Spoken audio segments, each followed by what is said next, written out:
Hi everyone, I am Dr. Rajiv Gupta. I am an orthopedic surgeon. I am going to talk about overuse injuries in lower limbs. जब भी कोई अखबार में कुछ recruitment का advertisement निकलता है तो फिर मेरे पास में ओपीडी में बहुत सारे एडल्ट्स आते हैं around age of 18 to 20 years. They complain of pain in their leg. और उसमें कंप्लेंट सबसे ज़्यादा होती है कि जब नॉर्मल चलता है ना तब तो कोई दिक्कत नहीं होती, परंतु जैसे ही वो रनिंग स्टार्ट करते हैं उनको लगता है कि उनके लोअर लेग में पेन स्टार्ट हो गया और उन्हें ऐसा लगता है कि कुछ टूट जाएगा और वो भाग नहीं पाएंगे. इस तरह की प्रॉब्लम होती है ओवर यूज़ के कारण से. इसे कहते हैं शिन स्प्लिंट और धीरे धीरे कन्वर्ट होकर ये स्ट्रेस फ्रैक्चर और कई बार कंपार्टमेंट सिंड्रोम में कन्वर्ट हो जाते हैं. बेसिकली शिन स्प्लिंट है क्या चीज़? अगर हम इस मॉडल को देखें, ये हमारा टिबिया बोन है, ये शिन है. ओवर यूज से जब हमारे कंडीशनिंग नहीं है बॉडी की, हम इस ज़्यादा स्ट्रेस देते हैं तो यहाँ पर पेशेंट को पेन स्टार्ट होता है और यहीं पर ही वो जगह है जहाँ पर कि स्ट्रेस फ्रैक्चर होता है. वैसे तो स्ट्रेस फ्रैक्चर कहीं भी हो सकता है, फुट में भी, फिबुला में भी, टिबिया में, पर कॉमनेस्ट साइट रनर्स में टिबिया में माना जाता है. इस शिन स्प्लिंट की प्रॉब्लम इतनी ज़्यादा होती है कि आप कोई सा भी स्ट्रॉन्ग एनाल्जेसिक लेके पेन ठीक नहीं होता.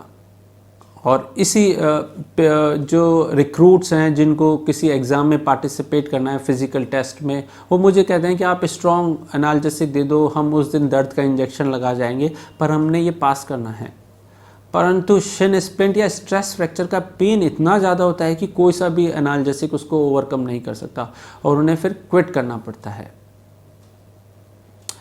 अगर ये इस तरह की प्रॉब्लम है तो इसको कैसे प्रिवेंट किया जाए या क्या मैनेजमेंट है इसका?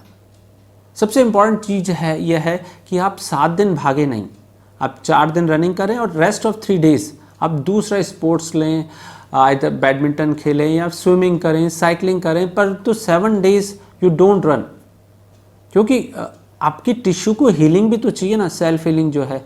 तो आप अगर ये ऑल्टरनेट डे करते हैं या 4 दिन एक गेम करके 3 दिन दूसरा करते हैं तो इससे टिश्यू को हील होने का मौका मिल जाता है.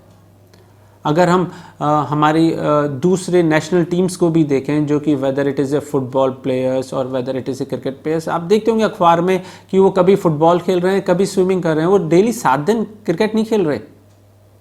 इसका मतलब क्या है?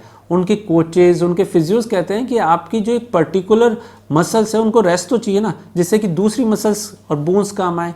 तो यही तरीका है कि आप इसको कैसे बचा सकते हैं, इस स्ट्रेस फ्रैक्चर को, शिन स्प्लिंट्स को. कई बार मेरे पास में पेशेंट्स आते हैं क्योंकि वो डाइट पे ध्यान नहीं देते और उनकी बोन जो है अनहेल्दी है, कैल्शियम और विटामिन डी की डेफिशिएंसी, ये भी एक बहुत बड़ा रीज़न है इस तरीके की प्रॉब्लम्स के लिए. If you have problem of this overuse runner injuries, then I think you start calcium rich diet.